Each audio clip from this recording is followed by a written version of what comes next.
السلام عليكم ورحمة الله وبركاته. إن شاء الله يلقاكم الفيديو تاعي به أحسن الأحوال وجمعة مباركة للجميع يا رب. هنايا كما كل جمعة معروف احنا عندنا بالطعام ولا البركوكس ولا الكسكس، كل واحد والعادات والتقاليد نتاعه.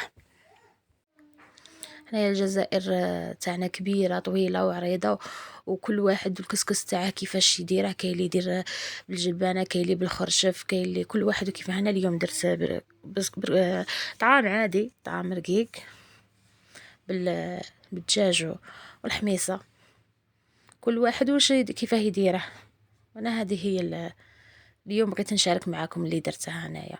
كما راكم تشوفوا هنايا نقيت الدجاج تاعي وغسلت الطعام ودرت له معلقه تاع زيت باش ما يتلاصقش بعد ما غسلته طبعا.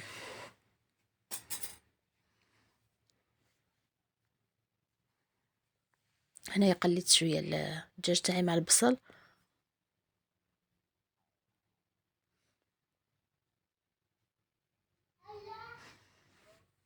هذه الخضره تاعي درتها خضره ماجيكو، شويه زروديه، 2 حبات بطاطا، لفت ربطه قزبر، هادو لي زيبيس، شويه تاع فلفل كحل، شويه راس الحانوت، كركم، شويه تاع سكنجبير، معلقه طماطش كبيره وطماطش تاع اللي مصنوعه في الدار.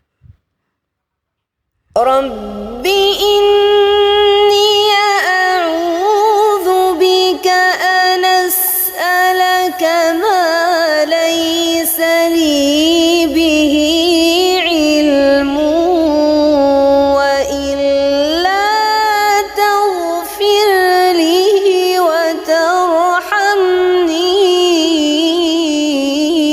أكن من الخاسرين.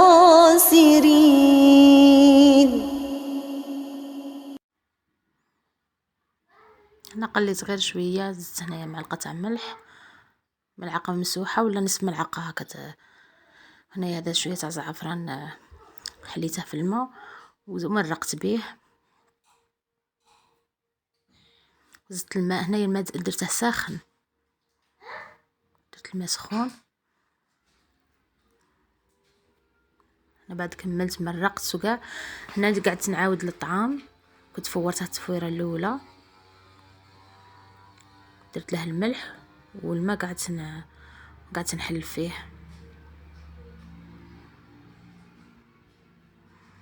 خليه نحله مليح ونخليه يشرب هذاك الماء باش يرطاب.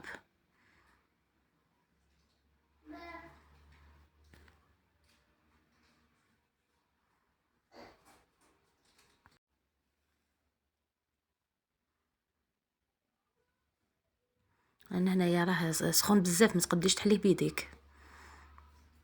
كاين اللي كل واحد على حسب القدره تاعهم. هنايا حليت الكوكوط تاعي تا طابت لي الخضره والحميصه، ودرت الكابويه الحمراء، وجبت الطعام بعد ما عاودت له درت له الزبده، وهنا حطيتها في الطبسي في الطاجين هذا تاعي، ودرت البويون في الغرف وشهيتكم في الجنه. شايفين الطعام بالبن شهيتكم في الجنه، وربي يحفظكم، ونلتقي في فيديو آخر إن شاء الله، وربي يحفظكم وتبقوا على خير.